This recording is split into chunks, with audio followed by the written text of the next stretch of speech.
yeah, I've met with presidents and cabinet ministers and hundreds of parliamentarians and senators. You know, it's interesting. When I can get in to the room with them, they're uniformly concerned after I describe the information. I remember in 2003 I was in Cancun speaking to ministers, cabinet-level ministers throughout Africa, giving them my book, Seeds of Deception, saying it turns out it's a very interesting response.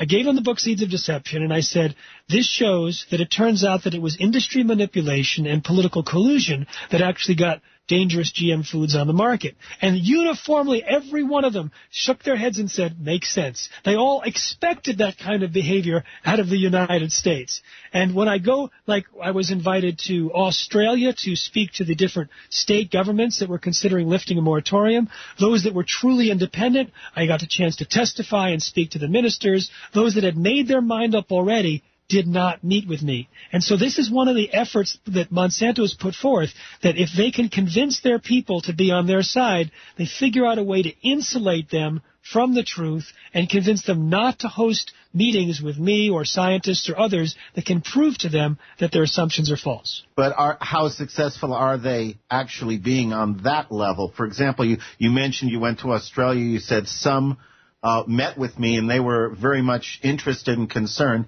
and those who had made up their minds didn't meet with you. What kind of percentage on either side of that fence?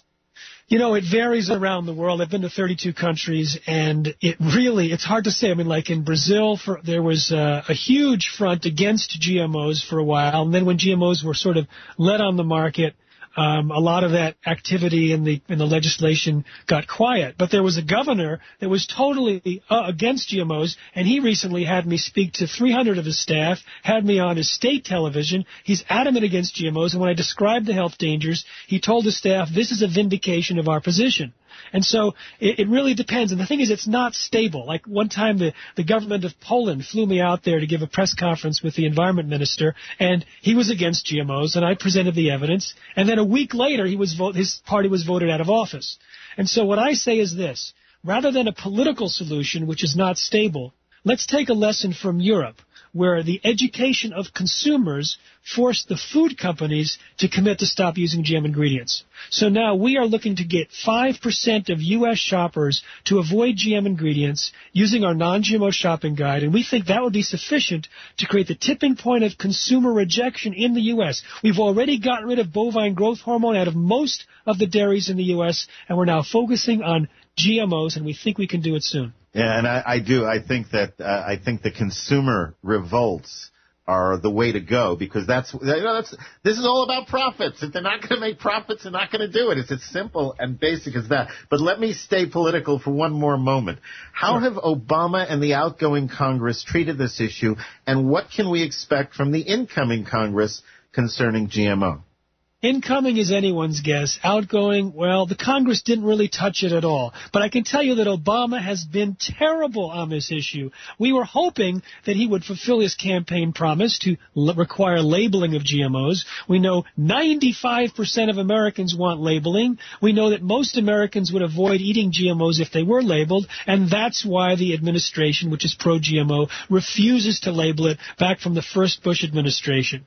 And so instead of labeling it, he's actually brought in Michael Taylor, Monsanto's former attorney, later its vice president, and into the food safety czar position. He's the one that fast-tracked GMOs in '92, responsible probably for more food-related illnesses and deaths than anyone in human history. He brought in Tom Vilsack, the governor of Iowa, who was the biotech governor of the year, to be the secretary of agriculture. He brought in about 5 other really key pro-GM people into positions to give out money for agricultural research, to negotiate the U.S. agricultural policy with other countries, et cetera, et cetera. So now it's like all the king's men, it's all Monsanto's men in place in the U.S. government, and that makes it very difficult for us to see a political solution with the current administration. Unfortunately, I think I have to agree with your evaluation of that. I don't think that you'll find either a political solution or any kind of a corporate solution. I think the solution has to be forced by the people, and exactly what you're trying to do here. And once there is a tipping point, and I think that's around the corner. I mean, for example, when people realize that the only human feeding study ever conducted and published showed that the genes inserted into soybeans that make the soybeans Roundup ready, meaning not killable with Roundup herbicide, those genes transferred to the gut bacteria and continued to function, meaning that the intestinal flora inside of us may be Roundup ready. Now, there's a corn that produces its own toxic insecticide that breaks open the stomach of insects and kills them. If the same process of transfer occurs, if we eat a corn chip and the gene that produces that Bt toxin were to transfer to our gut bacteria, it might turn our intestinal flora into living pesticide. Oh, here factories. you go. You're going to make me feel all kinds of squishy but now. I'll finish the sandwich at the end. Hold on. I'm only getting started, Brent. I'll tell you, I just did in April, I did a report from another Russian scientist. They fed hamsters genetically modified soy for 2 years. After the third generation, by the third generation, most of the hamsters lost the ability to have babies. Many of them had hair growing in their mouths, a truly disgusting photo, which I didn't even put on my Huffington Post blog because it was just too disgusting. They had another study showed that the ovaries and testicles of rats fed genetically modified soy were changed. The testicles of mice were changed. The testicles of rats changed from pink to blue. I mean, these are significant changes in the physiology of animals. I've seen doctors and veterinarians and farmers say that when they took the animals off of the GM feed and put them on non-GM feed, the death rate went down, the stillborn rate went down, the litter size went up, the overall health went up. We have people in the Philippines that breathe the pollen of the Bt corn, the toxic-producing corn, and they had skin, intestinal, and respiratory problems. The same problems returned the following year when 4 more villages planted the seeds. We have thousands of farm workers in India who pick the cotton that produces this Bt toxin. They're getting rashes all over their bodies. They allow animals to graze on the cotton plants after harvest. Thousands of animals have died. I can go on and on. But I promised you that I would give you good news at the end. Hang on. From the chat room, first off, what about Michelle and her garden? What about Michelle and her garden? Let's hope that she can be told by one of her friends the truth about GMOs and get through to her husband. You see, I'm not convinced that anyone in the White House really knows the problems. Maybe their chef does, but I don't think that they do.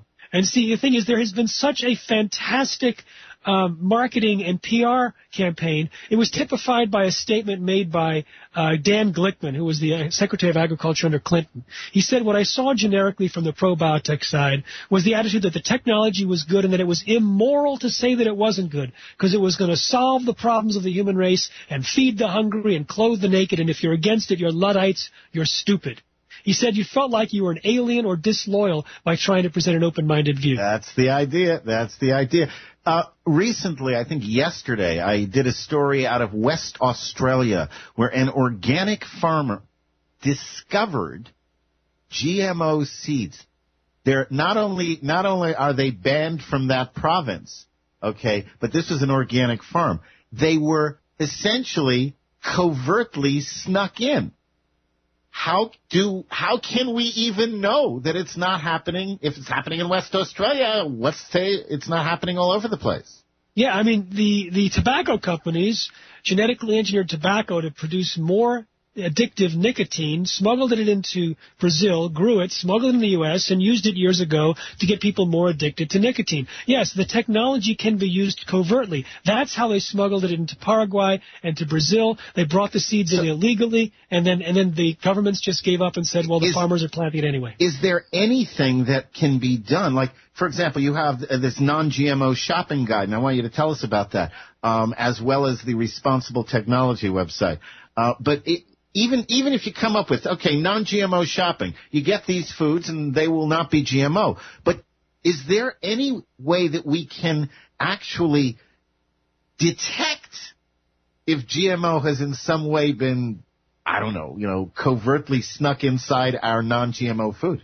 Yes. In fact, I used to work at a GMO detection laboratory as the VP of marketing.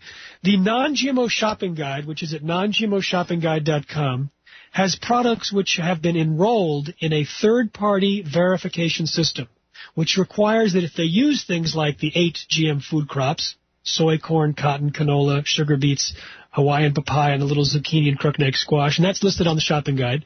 If they use that, then they have to have testing to verify that it meets the standard, that they don't intentionally use GMOs, and if there's any contamination, it has to be very, very tiny amount. And so, yes, you can detect it, but you're also right in the sense that it is a huge problem because we have no technology to completely clean up this self-propagating genetic pollution. The genes that we've already released into the environment can outlast the effects of climate change and nuclear waste. Are the grains you mentioned the only foods for which there are genetically modified organisms? And is that necessarily a limitation to the GMO proponents? Could they just start creating whatever they want in GMO? GMO chocolate, GMO bananas, GMO, I don't know, cookies. In 1999, Arthur Anderson, a consultant for Monsanto, their company, said that they asked Monsanto to describe their ideal future in 15 to 20 years. And they described a world in which 100% of all commercial seeds were genetically engineered and patented. And then Anderson worked backwards from that goal to create the strategy and tactics to achieve it. Another company projected a 95% takeover of commercial seeds by 2004. Fortunately, the tipping point in Europe stopped that. But virtually every popular fruit, vegetable, grain, bean, nut has been genetically engineered in a laboratory. More than 100 species have been put out in field trials. They are still planning to replace nature. And so we really have to stop this train before it takes off, because otherwise there may be very difficult for people to avoid GMOs. So give us the good news and tell us how we actually do that. I understand you've got the websites, you've got the responsible technology, you've got the non-GMO shopping guide, but that's only part of it. How do we turn the tide? Okay.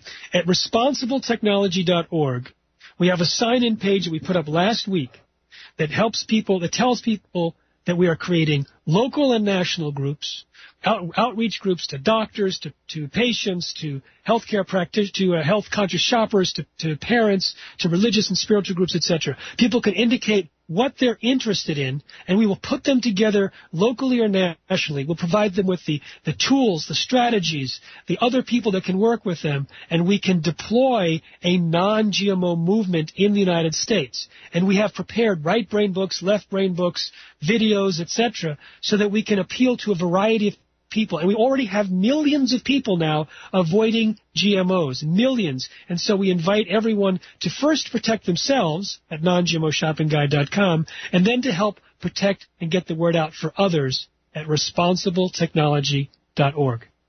And can people get in touch with you through those websites? Absolutely. Info@ will get to me and get to my office. And what we'd like to do is not only get in touch here, but also work with us. We have, if you just want to just post stuff on your Facebook for a few minutes a week, or for whether you want to lead a national group, we have a huge opportunity here. We have so much low-hanging non-GMO fruit. Most Americans want to avoid it. Most people are on our side. I was on Dr. Oz last week, and there was a pro-GM scientist who was just spouting off the rhetoric. I didn't need to convince her. But when I mentioned there was a non-GMO shopping guide, the entire audience erupted into applause. They want to avoid GMOs, and now when I give out a shopping guide, the most common response is, can I have some more?